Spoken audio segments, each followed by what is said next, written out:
சகசரநாமத்தில் 405வது நாமாவளி தர்ம விதுத்தமஹா அப்படின்ற நாமாவளி.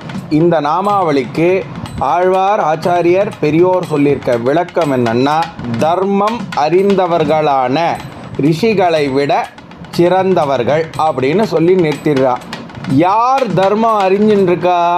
பெருமாளுடைய பக்தன் பெருமாள்ட பிரார்த்தனை பண்ணி அதன் மூலமாக ரிஷிகள்டேருந்து ஆச்சாரியன்கிட்டேருந்து பூலோக தர்மத்தை தெரிஞ்சுண்டு அதுக்கப்புறமா அந்த தர்மத்தை கடைபிடிக்க போச்சே, அவன் தனது ஆச்சாரியனை விட மேலோங்குகிறான், தனது ரிஷிகளை விட மேலோங்குகிறான் அப்படின்னு சொல்லி நிறுத்துறா.